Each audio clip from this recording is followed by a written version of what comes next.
de l'Égypte, c'était par la grâce de Dieu.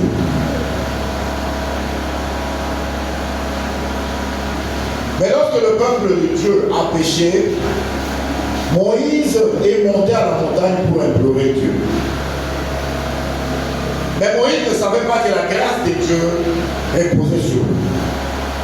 C'est comme toi ce matin, peut-être que tu ne sens pas que la grâce de Dieu est sur toi. Alors la question que tu dois te poser, comment connaîtrais-je que j'ai trouvé grâce à Jésus? C'est ça l'objet de notre message de ce matin. Comment reconnaître que la grâce de Dieu est sur nous? Bien aimé, il existe des signes qui démontrent que la grâce de Dieu est sur nous. Bien aimé, dans le livre de Deutéronome, au chapitre 31, du 6e au 7e verset, nous allons exploiter 4 signes. Deutéronome 31 que nous avons lu. Nous allons exploiter 4 signes qui démontrent que la grâce de Dieu est sur nous. La Bible dit, fortifiez-vous et ayez courage. Ne craignez point et ne soyez point effrayés devant eux. Car l'Éternel, ton Dieu, marchera lui-même avec toi. Il ne te délaissera point, il ne t'abandonnera point. Bien aimé, le premier signe que la grâce de Dieu est sur toi, c'est que le Seigneur marchera lui-même avec toi. L'Éternel sera devant toi. Le Seigneur sera devant toi. Ça, c'est le premier signe. Donc, si le Seigneur est avec toi, il t'accompagne dans ta marche, c'est que la grâce de Dieu est sur toi. Donc, tu marches avec l'assurance de sa grâce. Bien aimé, la grâce ne vient pas des hommes, mais la grâce vient de l'Éternel. Le Seigneur veut que tu saches à partir de ce moment que tu ne marcheras plus seul. Si tu promenais des regards inquiets vis-à-vis de la situation que tu traverses, sache qu'à partir de ce moment, la grâce de Dieu est descendue sur toi et il marchera avec toi.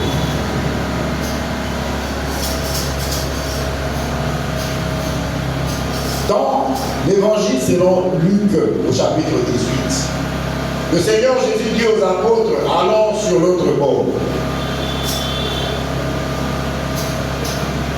La grâce de Dieu nous rassure de la présence de celui qui nous fait grâce.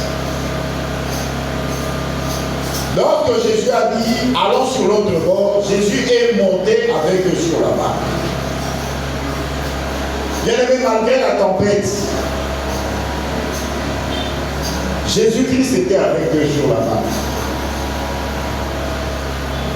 Quand la tempête est arrivée, l'eau a commencé à remplir la barque, mais cette eau mouillait aussi le Seigneur Jésus-Christ.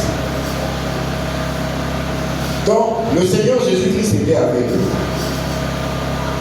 Même si tu commences à faire naufrage, sache que le Seigneur est avec toi. Tu es en train de faire naufrage avec le Seigneur. Donc, même quand tu fais naufrage, tu te retrouves dans des situations difficiles, continue à marcher avec assurance. La grâce de Dieu te rassure. La grâce de Dieu démontre que Dieu est avec toi. Quelle que soit la situation que tu es en train de traverser, bien aimé, n'aie pas peur. Le Seigneur est avec toi.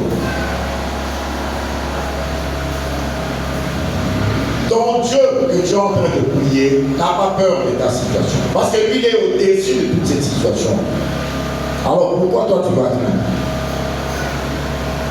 Le Seigneur avait dit à Josué, fortifie-toi, prends courage. Il le lui disait parce que Josué n'allait pas marcher seul. Le Seigneur serait avec lui. C'est une façon de lui dire que tu vas conquérir la terre promise avec moi. Tu ne le feras pas seul. Bien aimé, le Seigneur qui a déversé sa grâce ce matin, il marche avec toi pour te donner du succès. Même quand tu te retrouves dans des situations difficiles, le Seigneur marche avec toi pour te consoler. C'est comme ça que le Saint-Esprit est appelé paraclet. Parallèle dans la Grèce antique, donc quand un coureur était dans une compétition et commençait à se fatiguer, on prévoyait une autre personne qui venait à côté de lui et lui rappelait qu'il est un grand champion. Qui ne se fatigue pas, parce que la coupe qui est là lui est réservée. Et vous verrez la personne qui commençait à se fatiguer répandre les forces. Alléluia. Le Seigneur, même quand tu te retrouves dans des difficultés, il est avec toi. Car tu as trouvé grâce à ses yeux. Alléluia. Il est à côté de toi. Je vais demander au missionnaire Jérémie de venir. Nous allons illustrer, passe devant. Le missionnaire représente Moïse. Je ne suis pas